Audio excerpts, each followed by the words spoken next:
February 5, 1967. Auto Club Raceway at Pomona. The SXS staging lanes are packed with the usual suspects. Mercury Comets with their flip-top bodies. Plymouth Barracudas. Ford Mustangs. The best funny cars in America, preparing for the biggest drag race of the year. And then, three machines roll in that look like nothing drag racing has ever seen before. They're not Mustangs. They're not Camaros. They're not even cars. They're Jeeps. Military-style, open-cockpit Jeeps. And a Ford Bronco. Hemi engines screaming through open exhausts. Drivers sitting exposed to the wind, hanging out in the open like they're heading into combat. NHRA officials stop and stare. Factory team crews gather to look. And the question on everyone's mind? What the hell is a funny car supposed to be? Within 6 months, all three of these machines would be banned forever. This is the story of the day Jeeps invaded funny car racing. And why NHRA had to stop them. Welcome back to Regal Rides, where we dig deep into the drag racing history NHRA would rather you forget. I'm your host, and today we're talking about one of the weirdest chapters in funny car history. The weekend when three teams showed up at the NHRA Winter Nationals with Jeeps and trucks instead of muscle cars. You'll hear about Gene Conway's Destroyer, Roger Wolford's Secret Weapon, and Doug Nash's Bronco Buster. Three radical machines that competed successfully against factory-backed teams. The controversy that erupted when they proved they could win. And the double ban that killed all three vehicles within months. This story has everything. Innovation, politics, factory pressure, safety debates. And it permanently defined what a funny car could and couldn't be. Rules that are still in place today, nearly 60 years later. If you love this kind of deep dive content, hit that subscribe button and turn on notifications so you don't miss the next controversy. Let's get into it. To understand what happened at Pomona, you need to understand where funny car racing was in early 1967. The class was only 2 years old. Still finding its identity. Still figuring out what the rules should be. The FX, factory experimental, had evolved into what we now call funny cars. Altered wheelbases. Tube chassis. Nitromethane fuel. Wild paint schemes. But there was a problem. Nobody could quite agree on where the line was between a funny car and an altered. In 1966, NHRA had officially debuted the funny car class at the World Finals. By 1967, only 3 national events even featured funny cars. The Spring Nationals, the US Nationals, and the Winter Nationals. The cars were running low 8-second ETs. Mid-170s on the top end.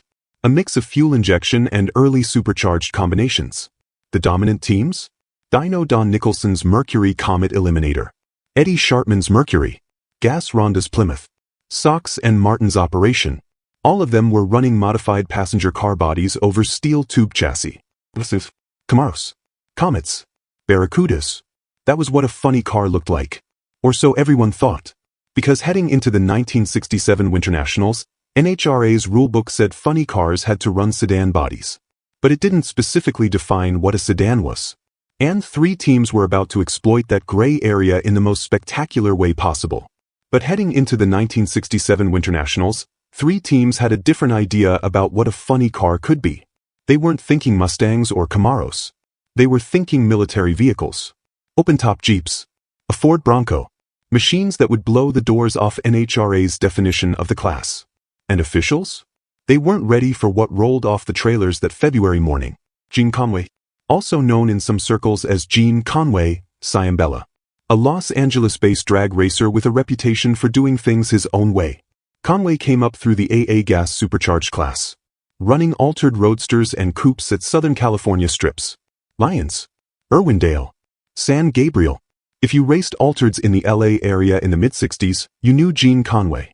He was a skilled fabricator, a regular on the match race circuit. And he understood something that a lot of funny car teams were just figuring out. Weight distribution and aerodynamics mattered just as much as horsepower. See, in the altered classes, teams had been running small, lightweight bodies for years. Fiats, Austin Healey's, Willis Coupes, English Anglias. The lighter and more aerodynamic the body, the faster you went. Conway looked at the emerging funny car class and saw teams bolting heavy fiberglass muscle car bodies onto tube chassis. And he thought, there's got to be a better way. He wasn't afraid of controversy. He wasn't afraid of pushing boundaries.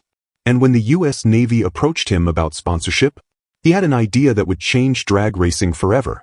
Or at least, change it for about 6 months. Here's the problem Conway and other independent racers faced in early 1967. Funny cars were getting expensive. Really expensive. The factory-backed teams had serious money. Logie Brothers building Mercury Comets for tens of thousands of dollars. Ford's SOHC camera program. Chrysler backing multiple teams.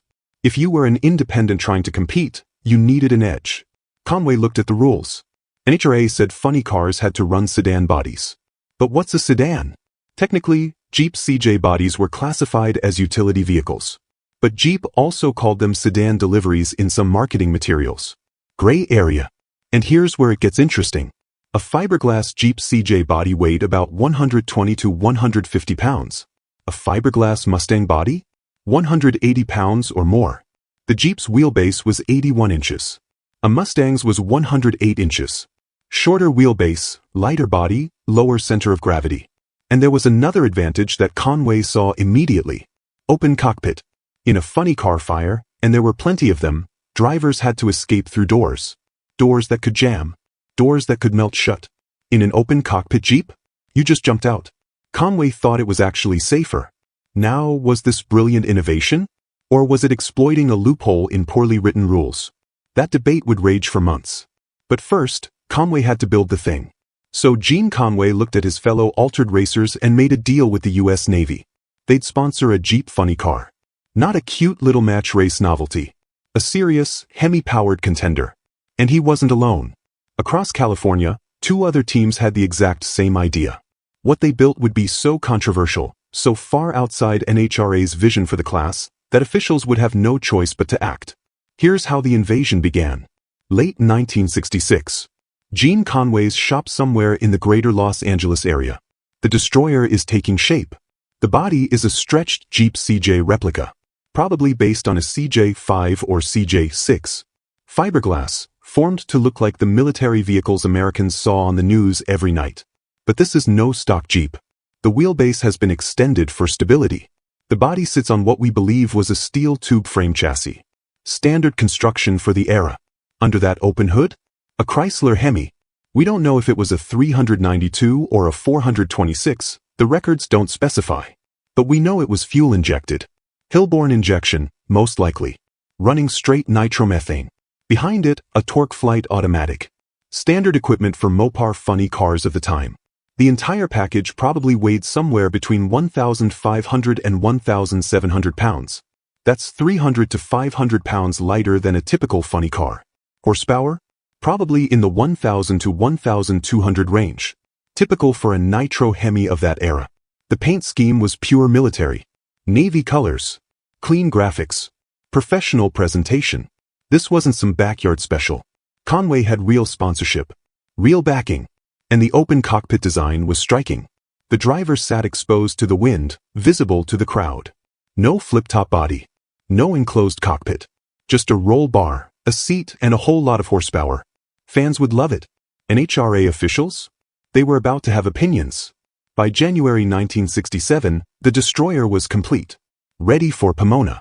Ready to make history. Or at least, make a whole lot of trouble. Conway wasn't the only one with this idea. Roger Wolford's secret weapon. Built by Wolford and Ed Leonard, also out of Los Angeles. Another stretched Jeep CJ body. Open cockpit design, similar concept to the destroyer.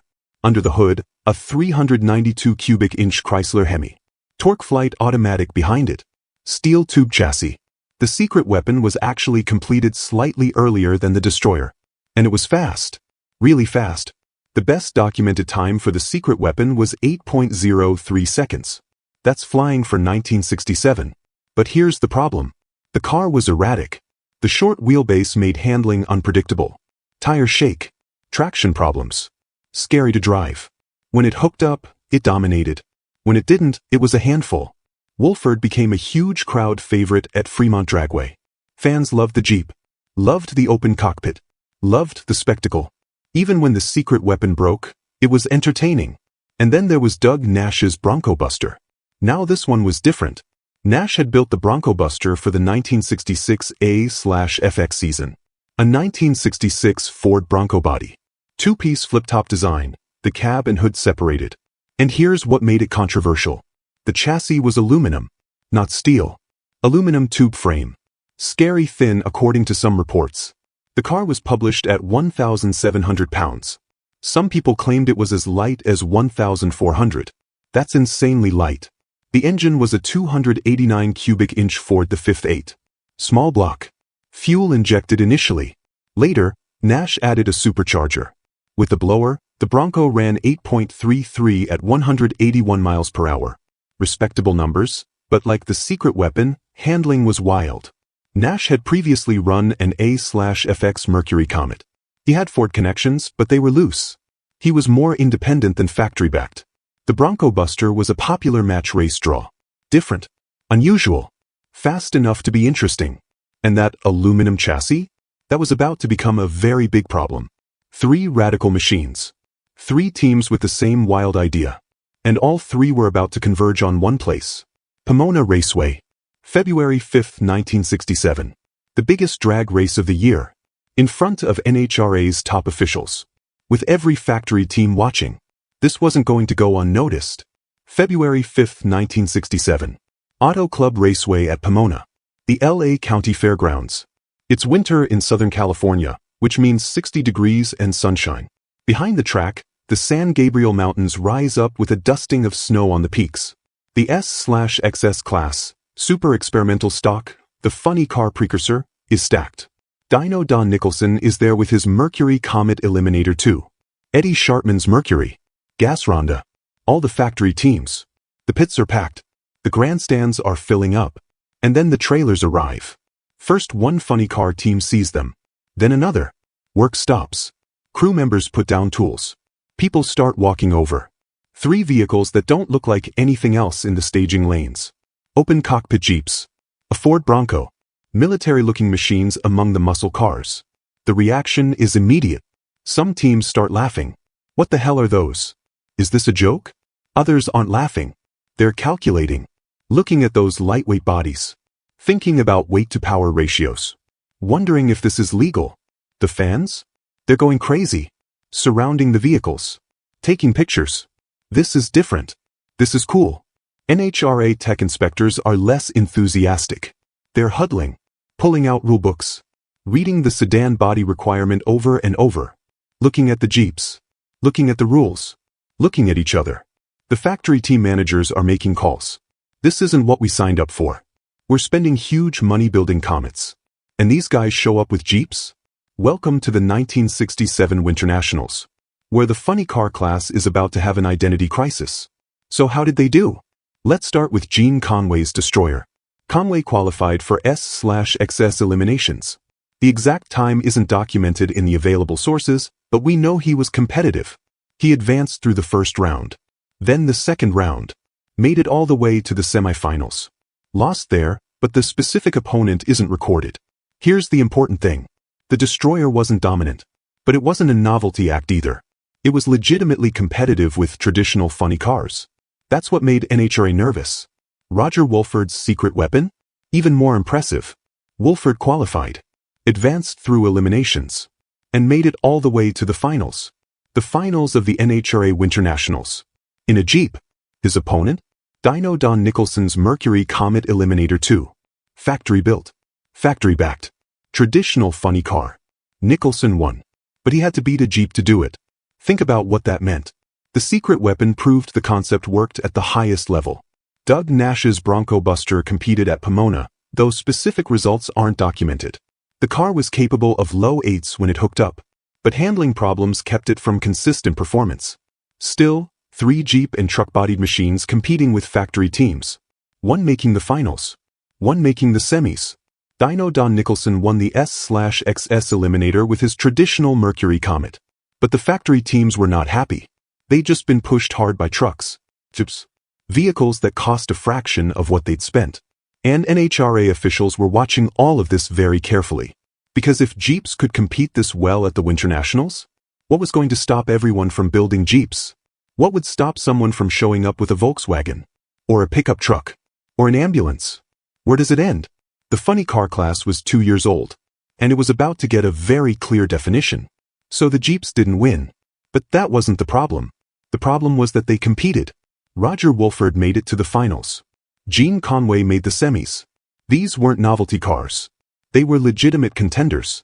And that terrified NHRA. Because if Jeeps work, what's next? Volkswagens? Pickups? Ambulances? The entire funny car class was about to have an identity crisis. And NHRA's solution? Burn it all down. The controversy and the ban. Here's the fundamental question NHRA had to answer. What is a funny car? The original concept was simple. Take a production passenger car. Alter the wheelbase. Put it on a tube chassis. Add a big engine and nitro fuel. That's a funny car. But now the Jeep teams were asking a more complicated question. Is a Jeep CJ a passenger car? Technically, the Jeep CJ was classified as a utility vehicle, not a passenger car by federal standards. But, and this is where it gets messy, Jeep marketed the CJ as a sedan delivery in some materials. And NHRA's rules said funny cars needed sedan bodies. They didn't specifically define what qualified as a sedan. Gray area. Exploited perfectly.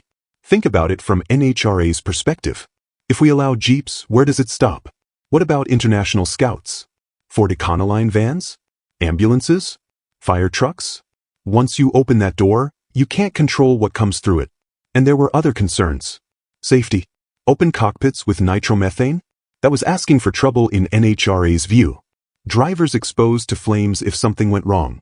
Then there was Doug Nash's Bronco Buster. That aluminum chassis. NHRA was concerned about structural integrity. Steel tube frames were proven. Reliable. Aluminum? Lighter. But was it safe enough? But here's what really drove the ban. Factory pressure. Mercury. Chrysler. These companies were investing serious money in funny car racing. Their whole point was marketing. Win on Sunday, sell on Monday. How do you sell Mustangs by racing Jeeps? The factory teams were spending tens of thousands of dollars building competitive cars. And independent teams were showing up with Jeeps that cost a fraction of that. Competing successfully. The factory racing managers were making calls to NHRA, making it clear that their support and their money depended on the class maintaining a connection to passenger cars, to production vehicles they actually sold, not military utility vehicles. NHRA found itself caught between innovation and economics, between the spirit of drag racing and the business of drag racing. And in that moment, business won. The pushback, who wanted them banned? Narration. The arguments for banning the Jeeps started immediately after Pomona. Factory teams led the charge. Their position was clear. We're spending huge money building tube chassis comets. Factory support, engineering, development, and guys are showing up with Jeeps and competing? That's not what we signed up for. NHRA officials had their own concerns. Wally Parks and the tech team were worried about class definition, about safety, about maintaining some connection to production vehicles. Their argument, these aren't funny cars. They're altereds with bodies. The altered class exists for exactly this kind of innovation. Funny cars should promote passenger cars, not utility vehicles. The safety argument was real, not just political. Open cockpits with nitromethane were legitimately dangerous. Drivers exposed to flames. No protective bodywork. Sure, you could jump out faster, but you were also more likely to get burned in the first place. Doug Nash's aluminum chassis was another safety red flag. Was it strong enough? Would it hold up in a crash? Steel was proven. Aluminum was experimental. Magazine coverage was all over the place. Hot Rod, Carcraft, National Dragster. Some writers thought the Jeeps were innovative and exciting. Others agreed with NHRA that they didn't belong. Letters to the editor were split down the middle. But here's the interesting thing. Match race promoters loved the Jeeps. Absolutely loved them. Fans went crazy for them. Different. Unusual. Spectacular to watch. Promoters were already calling Conway and Wolford to book match races. So NHRA faced a choice. Let the Jeeps compete and risk losing factory support, or ban them and face criticism for stifling innovation. The arguments against the ban were passionate. Innovation should be rewarded, not punished. The rules didn't specifically say no Jeeps. So technically they were legal. Fans loved them. They made good racing. And the open cockpit? Some argued it was actually safer. Better escape in emergencies. Lighter means faster means better racing. And maybe, just maybe, the factory teams were scared. Scared that independent racers found a way to compete without spending factory money. That's the real threat, isn't it? Not safety. Not class definition. Economics. NHRA had to choose between the spirit of innovation and the reality of needing factory money to survive. And in the end, it wasn't even close. NHRA's response, the double ban. Mid-1967. Verify, exact date not documented. NHRA makes its ruling. And it's not just a ban. It's a double ban. Two separate rules, announced together, that kill all three vehicles simultaneously. Ban number 1, body types. NHRA declares that Jeep and truck bodies are no longer eligible for funny car competition. The official reasoning? Not representative of passenger automobiles. From now on, funny cars must use bodies from passenger car production vehicles. Jeep CJ? Utility vehicle. Ford Bronco? Utility vehicle. Any pickup truck body? If it's not a car, it's not a funny car. Simple as that. Effective immediately for national events. Ban number 2, chassis material. Aluminum tube chassis are banned. Steel tube frames are now mandatory. The official reasoning? Safety concerns about structural integrity. This one hits Doug Nash's Bronco Buster specifically, but it also affects a few other experimental aluminum chassis cars being developed. Steel becomes the standard, and here's why this was so brutal. These two bans together killed all three vehicles. Conway's Destroyer? Banned body type. Wolford's Secret Weapon? Banned body type. Nash's Bronco Buster? Banned body type and banned chassis material. A double tap. Nash got hit twice. The official justification came in 3 parts. Maintaining the integrity of the funny car class. Ensuring competitor safety. Preserving the connection to production vehicles. And you know what? All 3 reasons had merit. NHRA wasn't wrong about the safety concerns. They weren't wrong about class definition. But you also can't ignore the timing. Right after the Jeeps competed successfully. Right after factory teams complained. Right after it became clear this wasn't going away on its own. The enforcement was strict. National events, immediate compliance required. Member tracks, strongly encouraged to adopt the same rules. Match races, not under NHRA jurisdiction. Remember that. That'll matter in a minute. Sanctioned divisional events, must comply. And just like that, the Jeep invasion was over. 3 vehicles. 1 weekend of success. 6 months later, banned forever. From NHRA competition at least. But just like that, all 3 machines, outlawed from NHRA competition. Doug Nash got hit twice, banned body and banned chassis. It was over. At least at NHRA tracks. But here's the thing about drag racers. Tell them they can't do something, and they'll find a place where they can. The Destroyer was just getting started. The reactions were exactly what you'd expect. Gene Conway was disappointed, but not defeated. The match race circuit was calling.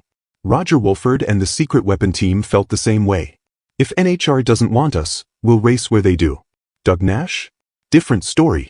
The double ban killed the Bronco Buster completely. Aluminum chassis meant he couldn't race anywhere with NHRA influence. Nash made a decision. He hung up his helmet. Retired from driving. But we'll come back to Nash in a minute, because his story has a silver lining. The factory teams? Relieved. Back to normal competition. Back to racing similar cars with similar rules. The fans were split. Many loved the Jeeps and were sad to see them go. But others understood NHRA's position. Match race promoters? They started booking these vehicles immediately. Calling Conway. Calling Wolford. The ban made them more popular, not less. Forbidden fruit always tastes sweeter. And that's the irony of the whole situation. NHRA banned these vehicles to control the class. But all they did was create outlaw legends. Banned from NHRA didn't mean banned from racing. Gene Conway's Destroyer found a new home. The match race circuit. And it dominated. From 1967 through 1969, the Destroyer racked up numerous wins at open competition events. NHRA races. UDRA events. Unsanctioned tracks. Anywhere NHRA rules didn't apply, the Destroyer showed up. And won. The West Coast primarily, though Conway occasionally traveled nationally. The fan appeal was massive. People came out specifically to see the Jeep. That open cockpit. That Navy livery. That sound. It was spectacular. Match race promoters paid top dollar for unique cars. And the Destroyer was unique. Conway could name his price. Here's something funny. Match racing actually paid better than NHRA points racing. Show up, race heads up against another car, split the purse. No points chase. No championship pressure. Just racing. The Navy sponsorship continued through this period. Full support. Full backing. The peak years were 1967 and 1968. The destroyer was everywhere on the West Coast match race scene. Likely underwent updates and modifications during this time, though specific details aren't documented. When the destroyer was finally retired, we don't know. Records get fuzzy after 1969. Roger Wolford's secret weapon had a similar trajectory. Moved to match racing. Open competition. Still fast when it hooked up. Still erratic when it didn't. The handling issues never fully got solved. Short wheelbase problems persisted throughout the car's career. But fans didn't care. The unpredictability added to the excitement. Would the secret weapon dominate or break? You never knew until the lights dropped. That 8.03-second pass remained the best documented time. Capable of more but not consistently. Wolford and the secret weapon raced through the end of the decade. They even matched up against the destroyers several times.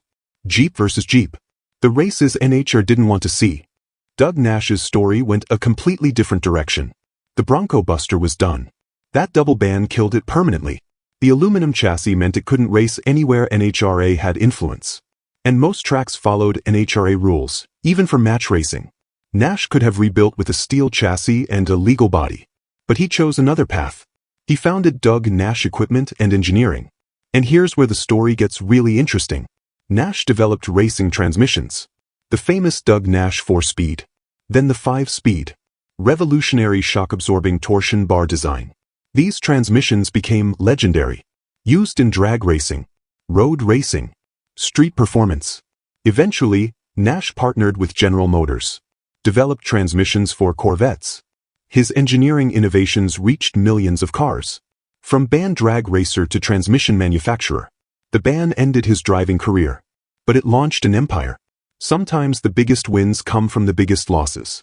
So the ban killed their NHRA careers. But it launched their match race success. The destroyer became legendary on the outlaw circuit. Doug Nash built a transmission empire. And NHRA? They learned a painful lesson about writing specific rules. Because what happened at Pomona that day didn't just ban 3 vehicles. It permanently defined what a funny car could and couldn't be. And those rules? They're still in place today. Let's talk about what changed permanently because of the Jeeps. Rule number 1.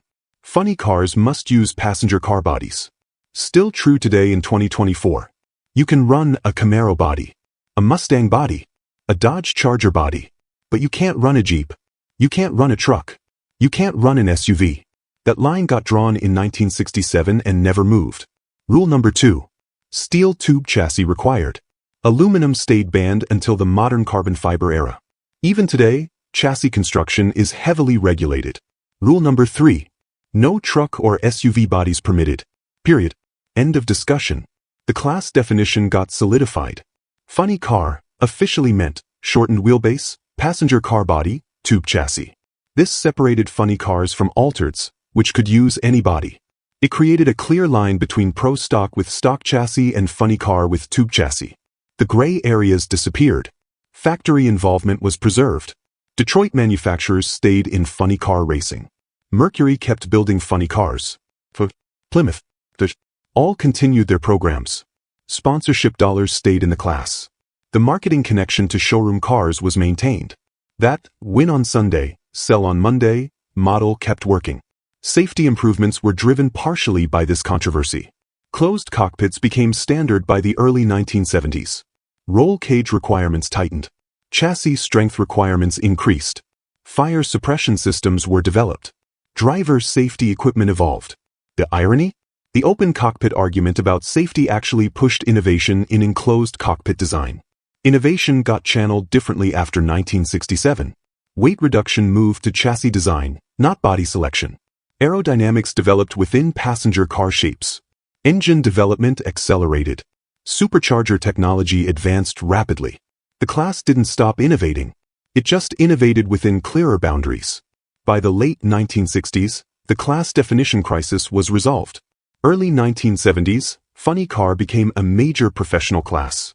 Mid-1970s, top fuel and funny car were NHRA's premier classes. Today, funny car is one of NHRA's big show, professional categories. Direct line from those 1967 decisions to today's sport.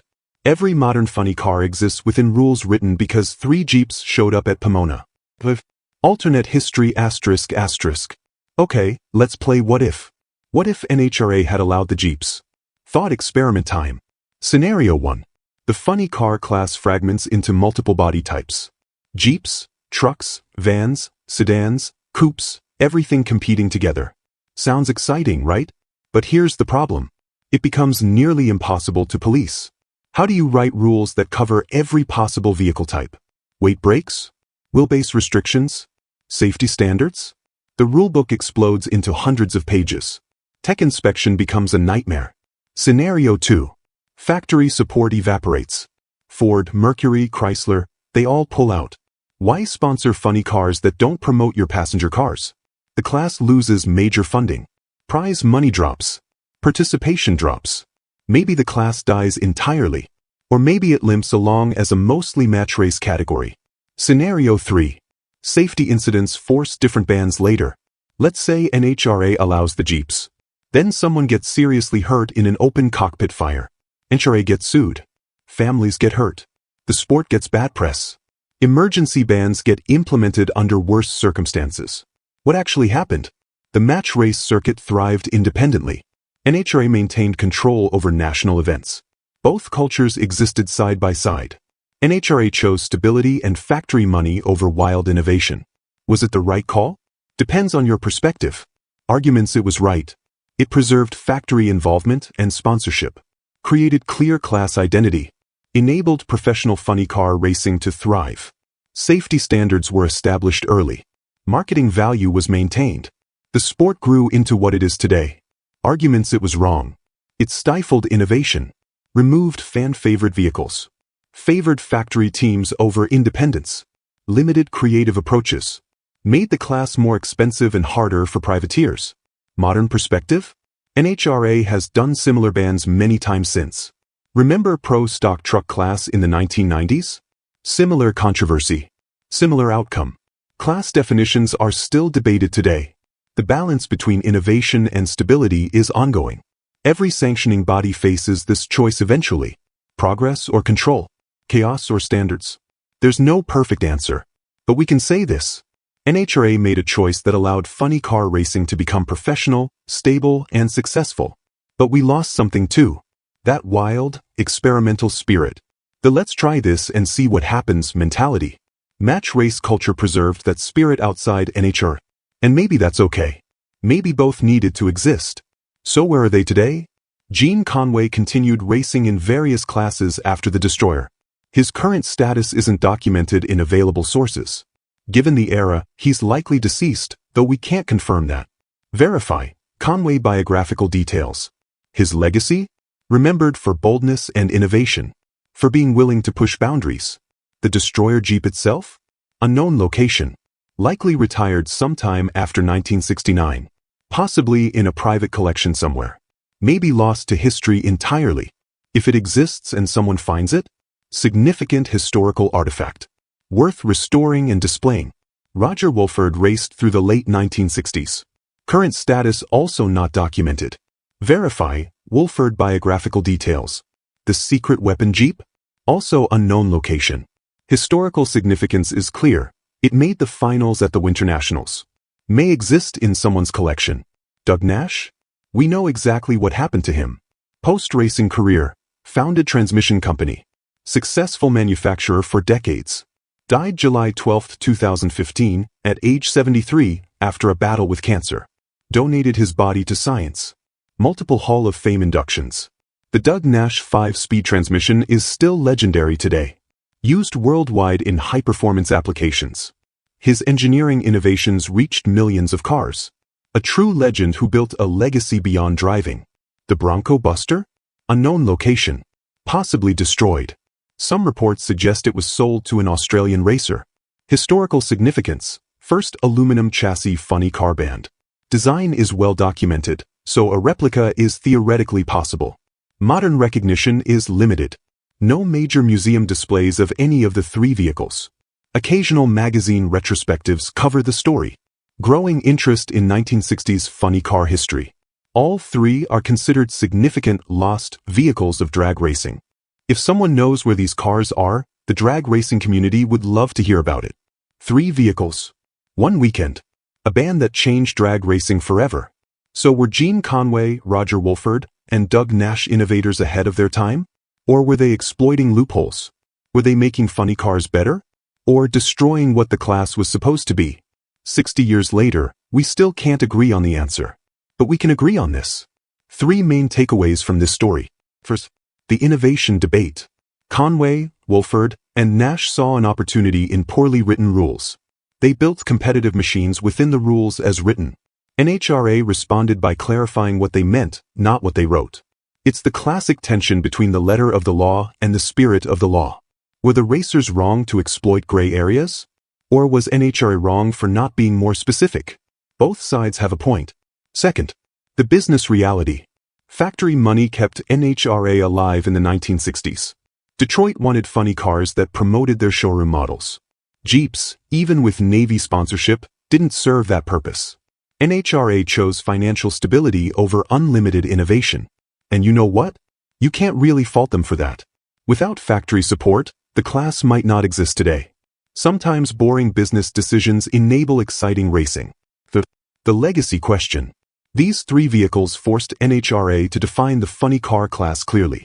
Rules written in 1967 still govern the class today. Modern funny cars are direct descendants of that decision. But we lost something too. The wild, experimental spirit of early drag racing. The let's try this and see what happens mentality. Match race culture preserved that spirit outside NHRA. And maybe that's how it had to be. Looking back, both sides had valid points. NHRA needed class stability and factory support to survive and grow. The Jeep teams were legitimately innovative and working within existing rules. The ban made business sense for NHRA's long-term health. But it also killed some of the most interesting vehicles in drag racing history. That's the eternal struggle in motorsports. Progress versus chaos. Business versus artistry. Innovation versus standardization. There's no perfect answer. Every sanctioning body faces these choices. What happened in 1967 still matters today. It shows how sanctioning bodies balance competing interests. It demonstrates the power of clear rule writing. It explains why modern funny cars look the way they do. It reminds us that drag racing's best innovations often came from independence. And it proves that sometimes, the outlaws make the best stories. So what do you think? Were Gene Conway and the Jeep funny cars unfairly banned? Or did NHRA make the right call for the future of the class? Leave your answer in the comments below. I want to hear from you old-timers who actually saw these machines run. And you young guys who never knew this chapter existed. Here's another question for the comments. Would you have let the Jeep stay? Knowing what happened to the funny car class afterward? Innovation or chaos? You tell me. If you enjoyed this deep dive into a forgotten controversy, make sure you're subscribed to Regal Rides. Hit that subscribe button and tap the bell so you don't miss our next story. Give this video a thumbs up if you learned something new today. It helps the algorithm, and it helps other drag racing fans discover these stories. Share this with your racing buddies. I guarantee half of them never heard about the Jeep funny cars. Thanks for watching. Next week on Regal Rides, we're covering another vehicle NHRA tried to forget. The twin-engine funny cars that scared officials so much, they banned them after just 1 season. Another controversy. Another ban. Another story from drag racing's wildest era. You won't want to miss it. I'm host Name, and this is Regal Rides. Thanks for watching, and I'll see you at the starting line.